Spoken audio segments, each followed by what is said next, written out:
Yeebazibwa omulungi Yesu. Mbalamusizzaako mu linnya lya Mukama waffe Yesu. Mikwano gyange bannyinaze mwenna gye muli, ngyebaleko gye mutuusaako engalo. Neebaza Katonda kulw'ekiseera kino okugabana wakati waffe ffenna. Nkyebaliza Mukama era neebaza Mukama kulw'omukisa guno ate ogumpeereddwa. Kitange omuyita ebintu byonna, nkwebaza, nkusinza, nkugulumiza, nkuddiza ekitiibwa n'ettendo. Nkwebaza ku lw'okuba ng'oli wa kisa, nkwebaza ku lw'olunaku luno olwaleero, tukwebaza ku lwa amalya g'ekyemisana ge tugenda okugabanira awamu nga famire. Mukama, nzigyawo obwangu obwa sitiivu, nzigyawo okutegeera n'amagezi gange ag'obuntu jangu otuule munda munsi, oyogere, kozesa olulimi lwange ng'ekiya ekiweereza. Ayi Katonda w'ekisa, buli kintu kyonna kyonna ekiva ku lulimi lwange teganya amagezi gange, tekuba okutegeera kwange, wabula Mukama yogera okuyita mu nze. Mu linnya lya Yesu Kristo omwana wa Katonda omulamu. Mukama, baako omuntu gw'oyogera naye, baako n'omuntu Mukama gw'ozzaamu amaanyi, gw'oyogera naye Mukama mu ngeri y'okuli. Omwoyo Omutukuvu, kolanga bw'oyagala, so si nga bw'otegeera, so si nga bw'oyinza, wabula Omwoyo Omutukuvu akole, ayogere, abuulire era aweereze ensana y'olwaleero. Amiina. Mbadde wano nabadde nsoma Zabuli eyana yonna yonna paka eno wansi. Akantu ako kenkubye ekifaananyi waggulu awo, I was trying to draw down, like to sketch how my sermon has been revealed unto me. Hallelujah. Tusookere ku Zabuli eyana, agamba nalindirira Mukama n'okugumiikiriza. Omutwe gwaffe guli kugumiikiriza. Nantegera okutu, nampulira okukaaba kwange. Nga sinnakkirira ku lwakubiri kanzireyo waggulu, agambye yalindirira Mukama. Naki? Yamulindirira n'okugumiikiriza. Mbu Mukama bwe yalaba nga amulindiridde n'okugumiikiriza, kyeyava amutegera okutu, nampulira okukaaba kwange, era nanzigya mu bunnya obw'okuzikirira mu bitositosi, n'ateeka ebigere byange ku lwazi. Olwo atandika okukola. Yasoose kumulindirira n'akugumiikiriza. Mukama n'agamba, ono y'ani ono ng'abaddewo wano? Mwana oyo ng'asabidde ekintu ekyo. Kyeyava amutegera okutu, n'awulira okukaaba kwe. Okitegeera? Bw'amala okuwulira okukaaba kwe, mbu n'ajja n'amuggyayo mu bunnya obw'okuzikirira obw'ebitositosi, mbu n'ateeka ebigere bye ku lwazi. Okwo kwe kunywezebwa, n'anywesa okugenda kwange. Olwokusatu n'agamba, era n'oluyimba olujja alussizza mu kamwa kange, kwe kutendereza Katonda waffe. Bangi abanaalabanga ne batya, ne beesiga Mukama. In bracket, awo we wali kabokisi kali kenakubye, akafaananyi kenakubye, bw'okatunuulira kaliko faith. Ekigambo ekisooka kiri faith. In bracket, essential, kwegamba kyekintu ekikyasinza okuba ekyomugaso oba ekyetaagisibwa ennyo mu lugendo lwaffe luno olw'obulokozi. Naye mu kyo kirimu essence ekyasinza okuba ey'amaanyi, bagiyita patience, era ng'eyo kuweebwa Mwoyo Omutukuvu. Awatali Mwoyo Omutukuvu kizibu okugumiikiriza. Haleluya.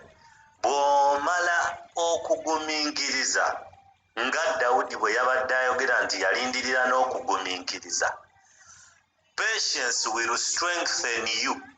Ekyo kisa. Haleluya. It will strengthen you to endure the process of waiting. Ebintu ebimu bye tukkiriza Katonda okukola mu bulamu bwaffe, twetaaga obugumiikiriza n'ekisa ekyendiwalinga, the process of waiting. I don't know whether someone is following me. Hallelujah. Yes, we have faith in God. Nti omwami wange ajja. Tulina okukkiriza mu Katonda nti omukyala ajja. Kanjogere ku bintu ebimanyiddwa mu bulamu bwaffe obwa bulijjo. Tulina okukkiriza mu Katonda nti Kristo akomawo okututwala akima kkanisa. Yes, tulina okukkiriza mu Katonda nti obulamu bwaffe busobola okukyuka kubanga Yesu Kristo akomawo era tumulindirira era yatugamba nti soon and very soon tulina mu biro naye nga tannajja. Waliwo n'obulamu waliwo ebintu ebya day to day. Omwana alina ogenda ku ssomero, omwami omusabira obulamu bwe bukyuke, finances zikyuke, osabira baganda bo obulamu bukyuke, okkiriza Katonda okuwonya. There is that life, day to day life. Njagala okitunuulire in a general way. Kigaziye kubanga obwo bwonna bulamu bwa salvation. Okitegeera? Okukeera ku makya n'ogenda ku mulimu n'okola ne bakuwa omusaala n'oddeeka n'ogula essentials ezeetaagisibwa mu famire, n'osaba n'osiiba n'okutula bino n'osabira abooluganda n'oyamba mikwano gyo n'ogaba n'osiga. Olwo lwonna lugendo lwa bulokozi nga bwe tulinda Kristo. Era ekirukutambuza kukkiriza. Haleluya. Naye waliwo emisanvu. Haleluya abooluganda. Naye waliwo emisanvu oba waliyo ebiko by'ojja okusanga nga mu kukkiriza kwo weetaaga ekirungo eky'obugumiikiriza. Bannange, may someone follow. Haleluya. Bwe tutunuulira mu Bayibuli tujja kulaba abasajja bonna abaakola ebyewuunyisa, abaakola ebintu ebinene bye tusoma mu Bayibuli ne tutya Katonda. They reached somewhere nga they need to apply the greatest essence that proves faith, patience. You might fail to prove your faith if you don't have this essence of patience. Bwe tutunuulira Musa, musajja wattu yali amanyi Katonda, amala emyaka 4 mu ddungu n'abaana ba Yes. Haleluya. Musa yalina okukkiriza mu Katonda. Naye yatuuka n'agane Mukama kaakati ffe abewajja e Misiri. Lwaki tetuyise wano mu Bafirisuuti? Twandibakubye ne tutuuka mangu e Kanani. Naye kaakati nange nze ategeera ekituufu kyennyini ekya Katonda ajja abantu bano e Misiri. I have to go through the process. Nange I have to be in the desert for 40 years.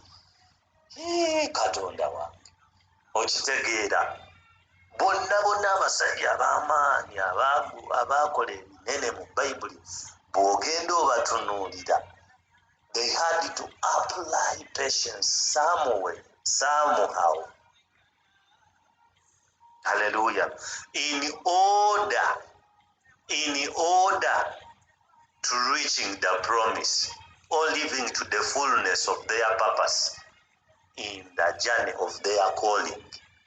Mu kuyitibwa kwo, mu lugendo lwo olw'obulokozi, mu bulamu bwo bwa bulijjo, mu byokola, actually kebe relationship, kebe business, kabuba obulokozi, kebe ministry, simanyi ki ky'okola, simanyi ki ky'okkiriza Katonda okukola mu bulamu bwo, naye kino nkikutegeeza nti you will need to apply the ingredients of patience ng'oyambibwako Omwoyo Omutukuvu, osigale ng'okyakkiriza nti eyatandika omulimu omulungi mwesigwa okugumaliriza, osigale ng'okyakkiriza nti omukono gwe teguyimpawadde, nti n'okulokola takyasobola kulokola, weetaaga obugumiikiriza okusigala ng'okyakkiriza. Yes, nkimanyi okukkiriza, but to stay in faith. The devil knows that you are a son of God, you are a child of God. He will only test your patience. Because wayatula Kristo wakkiriza yakufiirwa, akimanyi yakufiirwa. Kaakati ekikusuuza ati agezesa okugumiikiriza kwo. Because awatali kugumiikiriza wandiva mu kukkiriza, wandirema okutuukirira mu kukkiriza. Olunyiriri olwo luliwo olwogera nti okukkiriza kwammwe kulyoke kutuukirirenga. Mwannyinaze yalusomyeko jjo wano. Jackie read about that scripture. Read it. It is in Jacob, Yakobo 1:2. Yakobo ekisooka 2:4. Ngenda kusomayo. Lwogera ku kutuukirizibwa so that mutuukirizibwa muki mu kugumiikiriza. I'm going to read there. Somawo mangungu wano kubanga tekabaddeeko, but kanzijukizza mwannyinaze yakawugeddeko yesterday. Yagambye nti my brethren, count it all joy when you fall into various trials, knowing that the testing of your faith, okugezesebwa okw'okukkiriza kwammwe, produces patience, kuzaala okugumiikiriza. Olwokuna n'agamba, but let patience have its perfect work. Naye muleke okukkiriza kukole emirimu gyako egituukiridde, that you may be perfect and complete. Musobole okutuukirira era abajjudde, lacking nothing, nga temulina kyemwetaaga. Haleluya. Ey'Oluganda egamba nti okukkiriza kwa okugumiikiriza kwa kulyoke kutuukirire nga temulina kintu kyonna kyemwetaaga. Okutuukirira mu kukkiriza oteekwa okugumiikiriza. Okutuukirira mu kugumiikiriza, okukkiriza kwo kusigala nga kuyimiridde eri ebyo by'okkiriza Katonda okukola. Oteekwa okusigala nga oli mugumiikiriza ebintu by'okkiriza Katonda okukola mu bulamu bwo. Have faith, believe in God and say, Father, I don't know when, but I believe soon this will pass. I believe soon I will endure. I believe soon, I don't know, maybe tomorrow, but I believe. Gwe Katonda gwe nzikiririzaamu nja kutuuka e Kanani. Gwe Katonda akola ebyekisa. Goliath, Dawudi, waliwo akalala kemujjukirako. Dawudi yalina omukisa ogukoma ku Sawulo. Naye waliwo ensonga lwaki Dawudi teyateeka ngalo ye ku Sawulo yadde omukisa yagufuna. Imagine ng'omulaba akuyigganya, omumanyi Sawulo yayigganya Dawudi. Dawudi n'atuuka n'omukisa n'afuna omukisa ogukoma ku Sawulo. Naye Dawudi yabikkulirwa nti Sawulo aliko amafuta. Samwiri yamufukako amafuta okuba kabaka. Teyateeka ngalo ye ku Sawulo. Ekyo obwo obugumiikiriza. Okitegeera, teyateeka ngalo ye ku Sawulo kuba yakimanya nti Sawulo aliko. Samwiri yamufukako amafuta, alimala kuyuza kiremba kye, ye kennyini amafuta n'ageeyiira ndyoke mukomeko. Okitegeera, patience, patience, my sister, my brother, my mom, be patient in faith. Stay in faith, apply patience. You need patience to keep on praying for your husband. Without patience, ojagamba musabidde bigaanye. You need patience to keep on waiting for your spouse. Okitegeera, without patience ojagamba ninza omusajja bigaanye. Bahaji bokka be bajja ogende ne Habibu. You need patience to keep on walking. Yadde embeera nzibu etya osigale ng'otambula ng'olindirira Kristo kola mu bulamu bwo. Weetaaga obugumiikiriza okusigala ng'oyimiridde mu kukkiriza. Awatali bugumiikiriza wandiremererwa okuyimirira mu kukkiriza ebintu by'obadde okkiririzaamu ebbanga, ebintu olugendo lw'otambudde olw'obulokozi, ekisa ekiku-strengtheninga to endure the process might not be availed, and if without patience you might not reach the promise, or you might not live to the fullness of your purpose in Christ. You might not live to the fullness of your purpose in the journey of salvation. Abo bolaba balokokako bwe baddayo emabega, abo bolaba banywera bwe bagwa, wabaawo embeera ezibatomera nga beetaaga obugumiikiriza mu kukkiriza. Bakkirize Katonda n'obugumiikiriza. Saba Katonda akwambaza ekisa eky'okugumiikiriza. Haleluya. Nga maliriza tuli ku Hebrews 10:35. This scripture is just another scripture. Lwe nabadde nsoma naye nga it connects with what I have been trying to explain up there. Agamba nti kale temusuulanga bugumu bwammwe. Oluzungu egambye, therefore do not cast away your confidence, which has great reward. The confidence you have in God have a great reward. Naye, how will you not throw away your confidence if you cannot wait on God? How will you stand in confidence mu mazima nga tosobodde kugumiikiriza mu Katonda? Onoosobola otya okuyimirira mu bugumu bwo nga toyambadde kyambalo kya bugumiikiriza? Kubanga that confidence atugambye nti mulimu empeera ennene. Olwasatu mu omukaaga, kubanga mwetaaga okugumiikiriza bwe mulimala okukola Katonda by'ayagala, mulyoke muweebwe ekyasuubizibwa. 36 we nabadde nsinga okwagala, mwetaaga okugumiikiriza bwe mulimala okukola Katonda by'ayagala, mulyoke muweebwe ekyasuubizibwa. Engule ey'obulokozi, twetaaga obugumiikiriza. Ebyo by'osabidde Katonda weetaaga obugumiikiriza biryoke bikuweebwe. Ebyo by'okkiriza Katonda okukola mu bulamu bwo weetaaga obugumiikiriza. Tosuula bugumu bwo. Don't throw away your confidence in God. Tosuula bugumu bwo. Ey'oluzungu bwe yaguga, therefore don't cast away your confidence, because it has great reward. That confidence in God, that faith.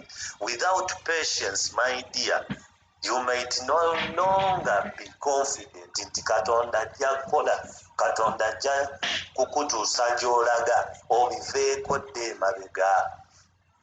Haleluya. Kama ampeera omukisa abanjagalire. Ntazeewo nkome wano kubanga mbitegeera eby'emirimu. Ndi ku mulimu bwe baggulawo, bwe bayingira bakama bange, bwe nsala ku ddoboozi, naye nzikiriza waliwo aweereddwa omukisa, ekitiibwa n'ettendo bidire Katonda, abaagale abasomese okusinga nga nze bwe nsobola oba nga bwe nnyinza. Katonda abanjagalire.